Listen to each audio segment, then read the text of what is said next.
வணக்கம் நண்பர்களே. இன்றைக்கு ஒரு கேள்வி நினைவுக்கு வந்தது. பொதுவாக இலக்கிய வாசிப்பு அதிகம் இல்லாதவர்கள், வாசிப்புக்குள்ளே நுழையக்கூடியவர்கள், அதிகபட்சம் ஒரு ஆண்டு அதற்குள் இலக்கிய புத்தகங்களை படிக்கக்கூடியவர்கள் கேட்கக்கூடிய ஒரு கேள்வி உண்டு. இலக்கிய வாசிப்பினால என்ன பயன்? இத அவங்க கேட்கல, வேற வேற ஆட்கள் அவங்கள்ட்ட கேட்க அவங்க நம்மகிட்ட கேட்கிறாங்க. அவங்களுக்கு அதுக்கான பதில் உடனடியாக சொல்ல தெரியாது.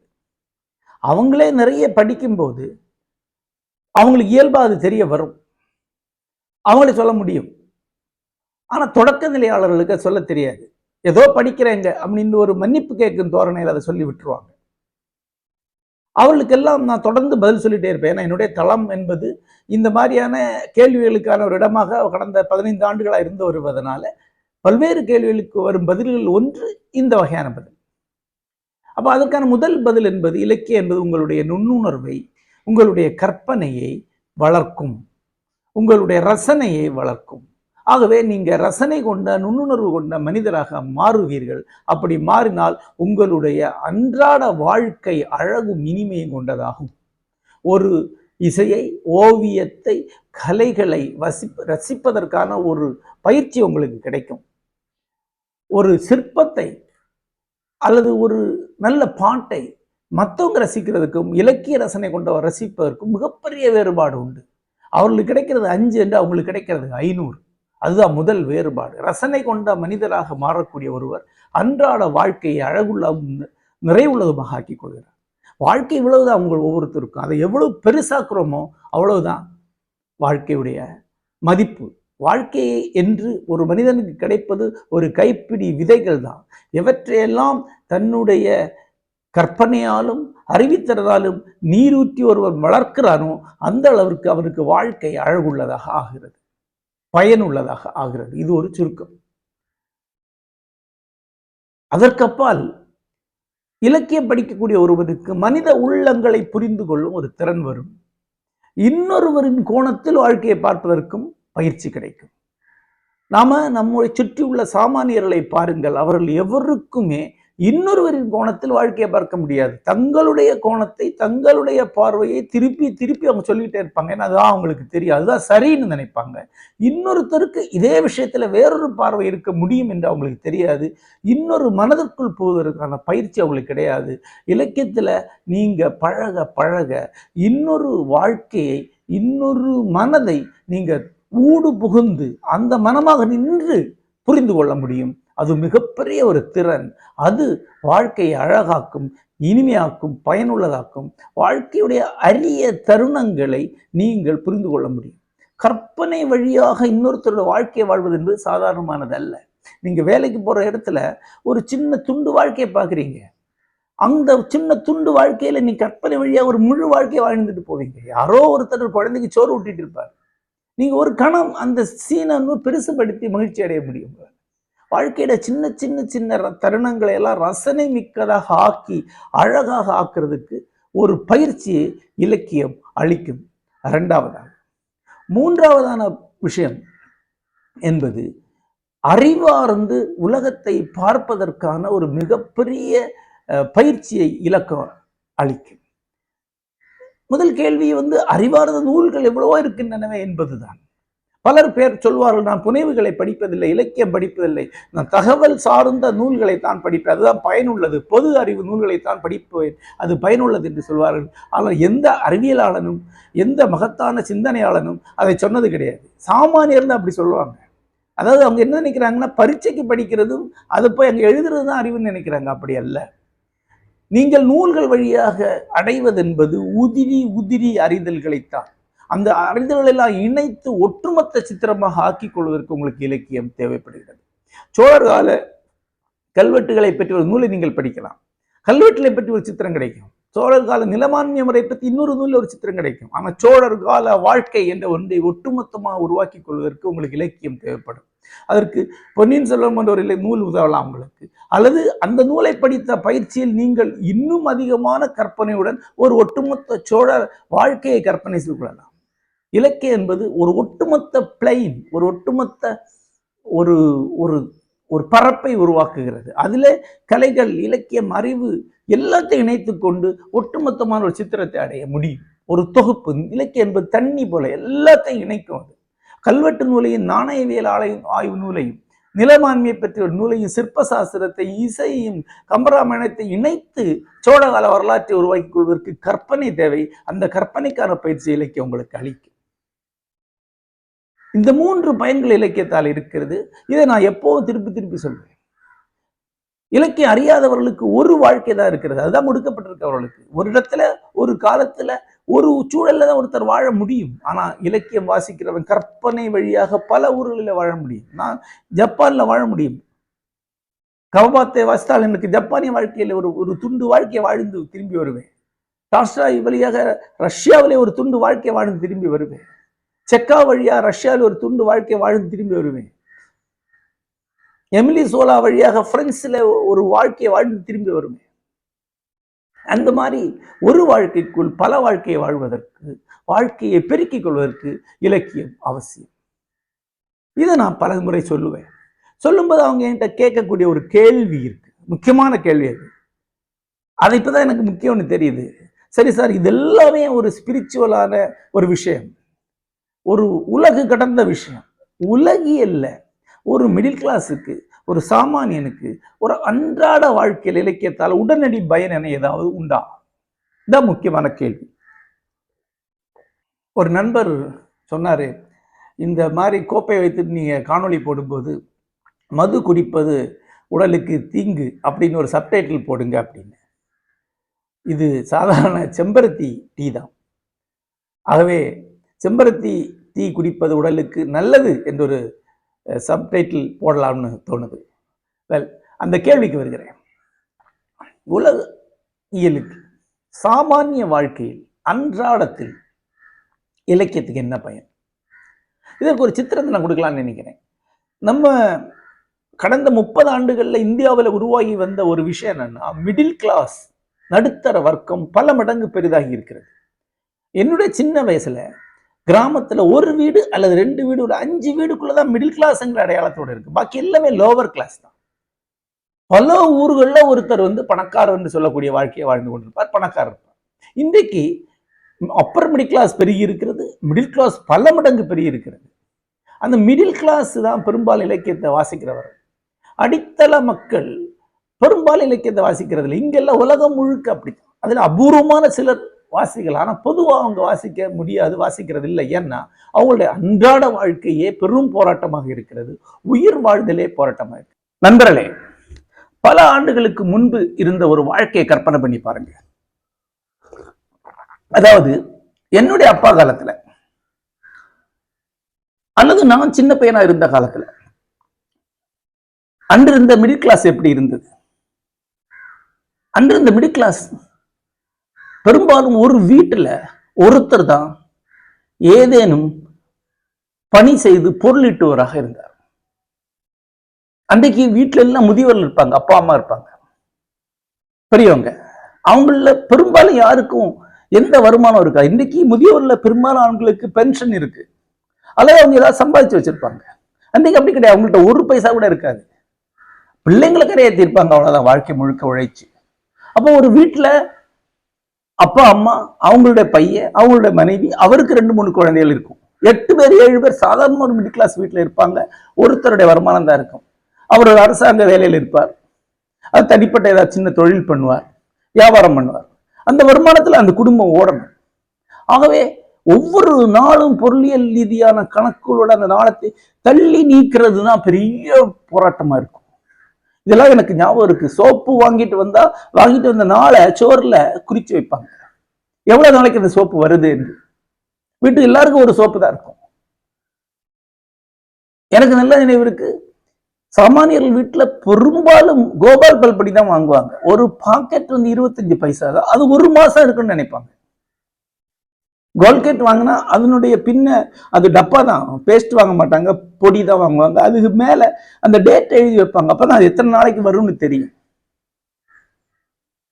பெரும்பாலும் பள்ளிக்கூடம் தொடங்குற காலத்துல மே மாசம் இறுதியில தான் ஆடைகள் வாங்குவாங்க. அதுதான் வருஷம் முழுக்க. இன்னும் கொஞ்சம் ஒரு படி மேல போய் தீபாவளிக்கு ஒரு ஆடை வாங்கினார் உண்டு. ஒரு செருப்பு வாங்கினா 5 வருஷம் 10 வருஷம் அது ஓடணும்னு நினைப்பாங்க. ஒரு சினிமாவுக்கு போகணும்னா 2 மாசத்துக்கு ஒரு முறை தான் குடும்பத்தோட சினிமாவுக்கு போவாங்க. ஏதாவது பயணம் என்றால் கல்யாணம் காட்சி வந்தாதான் உண்டு, அல்லது மே மாச விடுமுறையில பிள்ளைகளை கொண்டு சொந்தக்காரங்க வீட்டுல கிராமத்துல விடுறது ஒரு பயணமா இருக்கும். மற்றபடி ஒரு ஆடம்பர பயணம்லாம் நினைச்சே பார்க்க முடியாது. ஹோட்டல் சாப்பாடு எல்லாம் அன்றைக்கு சுத்தமா கிடையாது. இப்படி ஒரு வாழ்க்கை இருந்தது இல்லையா? இந்த வாழ்க்கையில என்ன நடக்கும்? ஒவ்வொரு உறுப்பினரும் இணைந்து பிரியாம துடுப்பு போட்டாதான் அந்த வண்டி, அந்த போட்டு ஓடும் இல்லையா? அந்த போட்டு கவுந்துடும் இல்லைன்னா ஒருத்தர் முரண்பட்டா கூட. ஆகவே அவங்களுக்குள்ள வேற வழி இல்லாம ஒரு ஒற்றுமை இருந்தது. வறுமை என்ற ஒன்று எல்லாற்றையும் இணைச்சிருச்சு. வறுமை என்ற ஒன்று வேற பிரச்சனைகள் இல்லாம பார்த்துருச்சு. உயிர் வாழ்தல் அன்னைக்கு கிடையாது, சர்வைவல் தான் இருக்கு, பிழைத்து கிடத்தல் தான் இருக்கு. அந்த பிழைத்து கிடத்தலுக்கான போராட்டமே பெரும்பாலான பிரச்சனைகளை இல்லாம பண்ணிடுச்சு. இதை நீங்க பார்க்கலாம். இன்னொன்னு இருக்கு, அதாவது போன காலகட்டத்தில் உறவுகள் என்பவை வரையறுக்கப்பட்டவை, டிஃபைன்டு உறவுகளா இருந்தது. அப்பா என்பது ஒரு ஆளுமை, அது ஒரு டிஃபைன்டு பர்சனாலிட்டி. அந்த பர்சனாலிட்டி திருவள்ளுவர் காலத்துல இருந்து அப்படியே தான் இருக்கு போன தலைமுறை வரைக்கும். அம்மா என்பது தியாகத்தின் திருவுருவம், குடும்ப தலைவி, அப்படி பல முகங்களோட வள்ளுவர் வரையறுத்த அதே வாழ்க்கை தான் போன தலைமுறை வரை இருந்தது. பிள்ளைங்களும் அப்படிதான், சகோதரர்கள், அக்கா, எல்லாமே அப்படிதான், தாய்மாமன் எல்லாமே அப்படிதான். ஆனா இப்ப அப்படியா? இன்னைக்கு 5 வயது குழந்தையுடைய உரிமையை பத்தி நாம பேசுறோம். அதுக்கும் ஒரு அபிப்பிராயம் இருக்கும் என்று நாம் நினைக்கிறோம். பள்ளியில பிள்ளைங்களை கண்டிக்க கூடாது என்று சொல்றோம், ஏன்னா அது மனம் புண்படும் நினைக்கிறோம். ஆசிரியர் மாணவ உறவிலேயே ஆசிரியருடைய அந்த ஆதிக்கத்தை இன்னைக்கு குழந்தைகள் ஏற்றுக்கொள்வதில்லை. இவ்வளவு தூரம் உறவுகள் மாறி இருக்கு இல்லையா? இன்னைக்கு ஒவ்வொருத்தருடைய தனி உரிமை பத்தி அதிக பேசப்படுது இல்லையா? அந்த மாதிரி ஒவ்வொரு உறவும் மாறும் போது அந்த மாற்றத்தை நம்முடைய உள்ளம் ஏற்றுக்கொள்ளவில்லை. நம்முடைய மனம், நம்முடைய பெரும்பாலானவருடைய மனம் வாழ்வது என்பது முந்தைய காலகட்டத்தில் வாழ்ந்துட்டு. அதாவது உறவுகள் மாறிவிட்டன, உறவுகளை மாற்றிக்கொள்ள வேண்டிய மனநிலைகளை இன்னும் மாறாம இருக்கும். இந்த காரணம் தான் இந்த தலைமுறை மிடில் கிளாஸுக்கு பெரிய சிக்கல்கள் உருவாகுது. முதல் விஷயம் நான் சொன்னேன், இந்த காலகட்டத்தில் கண்கூடாகவே வறுமை நீங்கி இருக்கு. இன்னைக்கு ஒரு வீட்டுல சாப்பாட்டுக்கு துணிக்கெல்லாம் சேர்த்து செலவழிக்கிற காசை விட அதிக செலவு பெட்ரோலுக்கும் செல்போன் சார்ஜர் போடுறதுக்கு செலவாகுது இல்லையா? யோசிச்சு பாருங்க, ஒரு 3 வீடு தான், இந்த 3ல 4 செல்போன் ஒரு வீட்டுல இருக்கும். இது எல்லாத்துக்கும் ரீசார்ஜ் பண்றதுக்கான காசு அரிசியை விட அதிகம். பெட்ரோல் 3 வண்டி 4 வண்டி வச்சிருப்பாங்க, எல்லாத்துக்கும் பெட்ரோல் போடுறதுக்கான காசு வீட்டு செலவுல ஒரு பெரும்பகுதி. நாம இன்றைக்கு சாப்பாட்டுக்கு சர்வைவல் கஷ்டப்படக்கூடியவங்களா இல்லை, நம்மளோட வாழ்க்கை மாறிவிட்டது. இதனால என்ன ஆகுதுன்னா, நம்முடைய அக நேரம் நிறைய நமக்கு கிடைக்குது, புற நேரம் நமக்கு குறைஞ்ச மாதிரி ஒரு பாவலா இருக்கு. அது ஒரு நாளைக்கு 2 மணி நேரம் 3 மணி நேரம் தான் நமக்கு கிடைக்குது நம்ம சொல்றோம். அக நேரம் நிறைய கிடைக்குது. நேரம் 2 வகை, வெளியே கிடைக்கக்கூடிய நேரம் ஒண்ணு, மனசுக்குள்ள உள்ள நேரம் ஒண்ணு. இன்னைக்கு ஒரு வேலையில் இருக்கக்கூடியவர் தன்னுடைய மன நேரத்துல, அக நேரத்துல ஒரு 10% செலுத்தினா அந்த வேலையை செஞ்சிடலாம். மிச்ச நேரம் எல்லாம் அவருடைய கற்பனையும் அவருடைய சிந்தனை திறனும் சென்ற காலத்திலிருந்து மாறுபட்டு மிகப்பெரிய அளவுல அவருக்கு பாக்கியா இருக்கு. அந்த பாக்கி நேரத்தை அவர் என்ன பண்றதுன்னு அவருக்கு தெரியல. ஆகவே அவர் கேளிக்கையில கொண்டு செலவழிக்கிறார். கேளிக்கைகளுக்கு நாம செலவழிக்கக்கூடிய நேரம் எந்த அளவுக்கு கூடியிருக்குன்னு யோசித்து பாத்தீங்களா? 2 மாதத்துக்கு ஒரு படம் பார்த்துட்டு இருந்தாங்க தமிழக நடுத்தர வர்க்கம். ஆகாசவாணியில கொஞ்சம் 1/2 மணி நேரம் பாட்டு போடுவோம், அதை கேட்டுட்டு இருந்தாங்க. இலங்கை வானொலியில இரவின் மடியில் மாதிரி ஏதோ ஒரு பாட்டு போடுவாங்க 1/2 மணி நேரம், அதை கேட்கறது ஒரு பெரிய லக்ஸுரியா இருந்தது. அதுக்கான ஒரு நேரம் கிடைக்கிறது, அவ்வளவுதான் கேளிக்கை. இன்னும் கொஞ்சம் வீடுகள்ல வார இதழ்களை வாங்கி படிப்பாங்க. வாரத்துக்கு ஒரு முறை 80 பேஜ்ல ஒரு குமுதமா விகடம் வரும், அதை அந்த குடும்பமே சேர்ந்து படிக்கும். அது முதல்ல யார் படிக்கிறதுன்னு போட்டி இருக்கும். ராணி எல்லாம் பாத்தீங்கன்னா 40 பக்கம், அதுதான் ஒரு வாரம் முழுக்க படிக்கக்கூடியது. அவ்வளவுதான் கேளிக்கை இருந்தது. ஆனா இப்போ ஒரு நாளைக்கு 4 மணி நேரம் 5 மணி நேரம் சீரியல் பார்க்கக்கூடியவங்க இருக்கிறாங்க. டெய்லி ஒரு படம் பார்க்கக்கூடியவங்க இருக்கிறாங்க. ஒரு நாளைக்கு 6 மணி நேரம் Facebookல உட்கார்ந்துட்டு இருக்கக்கூடியவங்க இருக்காங்க. ஒரு நாளைக்கு 5-6 மணி நேரம் யூடியூப்ல ரீல்ஸ் பார்க்கக்கூடியவங்க இருக்கிறாங்க. அவ்வளவு தூரம் நம்ம கேளிக்கைக்கு செலவழிக்கிறதுக்கு காரணம் நம்முடைய அக நேரம் அவ்வளவு நிறைஞ்சு கிடக்கு, அவ்வளவு விரிவாக வீணாக கிடக்கு. அதை கொண்டு போய் கொட்டுறோம். சரி, ஏதோ பொழுது போனா சரி நீங்க நினைக்கிறோம். அப்படி அல்ல. ஒரு பொழுதுபோக்கு, அதாவது ஒரு விஷயத்துல நீங்க நேரம் செலவழிச்சீங்கன்னா நீங்க ஏதாவது அதுல இருந்து கற்றுக்கணும், கிரியேட்டிவா ஏதாவது திரும்பி செய்யணும். இதுல ரெண்டுல ஏதேனும் ஒண்ணு இருந்தேன்னா கூட அந்த நேரத்தை நீங்க ஏதோ வகையில உங்க அகம் சலிப்படையும், சீற்றமடையும், எரிச்சல் அடையும். நீங்க ஒரு சினிமா பாக்குறீங்க, ஒரு சீரியல் பாக்குறீங்க, உங்களுக்கு பார்க்கும்போது ஒரு பரவசம் இருக்கு, சிரிக்கிறீங்க, கோபப்படுறீங்க, அதுல உள்ள போயிட்டே இருக்கிறீங்க திருவிழா. ஆனா படம் பார்த்து முடிச்சோன்ன தலைவலிக்குது அப்படிங்கிறீங்க, ஒரு மாதிரி இருக்கு அப்படிங்கிறீங்க. பெரும்பாலும் சினிமா விட்டு வீட்டுக்கு போறவங்க சண்டை போட்டுட்டு போறாங்க, கவனிச்சு பாருங்க. ஏன்னா அது வலுக்கட்டாயம் நேரத்தை செலவழிக்கிறது. அந்த செலவழிச்சாலே சலிப்பு தான் வரும். ஏதாவது கற்றுக்கொண்டால், ஏதாவது செஞ்சா மட்டும்தான் அந்த நேரம் பயனுள்ளதா இருக்கும். ஆகவே கேளிக்கையில் இவ்வளவு நேரத்தை செலவழிக்கிறாங்க. கேளிக்கை ரொம்ப சீக்கிரம் சலிக்கவும் செய்யும், ரொம்ப சீக்கிரம் சலிக்கும். அது இன்னும் டென்ஷன் வேணும் உங்களுக்கு. முதல்ல கொஞ்சம் டென்ஷன், இன்னும் டென்ஷன், இன்னும் டென்ஷன். அப்பதான் அது உள்ள போக முடியும். முதல் டென்ஷன் படையிடுச்சுன்னா இன்னும் கொஞ்சம் டோஸ் ஏற்றணும். இந்த டென்ஷன் டோஸ் ஒரு பக்கத்துல போய் ஒரு இடத்துல போய் நின்றுடும். அதுக்கப்புறம் உங்களுக்கு கேம்பிளிங் மட்டும்தான் உங்களுக்கு திருப்திப்படுத்தும். சூதாட்டம் மட்டும்தான் அந்த டென்ஷனை கொடுக்கக்கூடியதா இருக்கும். ஏன்னா அந்த டென்ஷன் பிரைவேட் டென்ஷன், எல்லாரும் அடையக்கூடிய டென்ஷன் இல்லை. அப்புறம் சூதாட்டத்துல ஒரு திரைக்கதையில என்னதான் பண்ணாலும் அது என்ன பண்ண போறான்னு ஓரளவுக்கு தெரியும். ரொம்ப ஒன்றும் புதுசா பண்ண முடியாது. ஆனா சூதாட்டத்துல அடுத்த செகண்ட் என்பது விதியின் கையில இருக்கு, கடவுளின் கையில இருக்கு, காலத்தின் கையில இருக்கு இல்லையா? அப்போ அது கொடுக்கக்கூடிய பதற்றத்தை ஒருபோதும் ஒரு கேளிக்கையும் கொடுக்காது. அதான் உலகம் முழுக்க சூதாட்டம் பல மடங்கு பெருகி இருக்கு. மாபெரும் நகரங்கள் சூதாட்டத்துக்கு உருவாக்கப்பட்டிருக்கு. அந்த சூதாட்டம் தான் இணைய செயலிகளா வந்திருக்கு. நீ கம்ப்யூட்டர் கேம்ஸ் சொல்லக்கூடிய எல்லாமே உண்மையில சூதாட்டங்கள் தான். இன்றைக்கு பாத்தீங்கன்னா இளம் தலைமுறை டிவி சீரியல்லையோ, ஓடிடிலையோ, சினிமாவில விழுந்து கிடக்கல. அவங்க கேமுக்கு தான் போறாங்க நேரடியா. ஏன்னா மத்த எல்லாம் சலிச்சிருச்சு. 5 வயசுல அவன் சீரியல் பார்க்க ஆரம்பிக்கிறாங்க, 6-7 வயசுல கார்ட்டூன் நெட்வொர்க்ல ஆரம்பிச்சு அப்படியே 15 வயசுக்குள்ள அவங்களுக்கு சுத்தமா சலிச்சிருச்சு. நேர சூதாட்டத்துக்கு போயிடுவாங்க, சூதாட்டம் பார்க்க ஆரம்பிச்சிருவாங்க. சூதாட்டத்துல ஆழ்ந்து போய் ஒரு கட்டத்துல பணம் வச்சு ஆடினா தான் அந்த டென்ஷன் வரும். அந்த இடத்துக்கு போவாங்க. அதுல ஹையஸ்ட் லெவல்ல இருக்கு. ஆடி தோத்தா செத்துருவேன். அம்பர் விளையாடும் போது இன்னும் கையிட்டு வருது. துப்பாக்கியில குண்டை போட்டு வச்சுட்டு ஆடக்கூடிய சூதாட்டம்லாம் இருக்குன்னு சொல்றாங்க.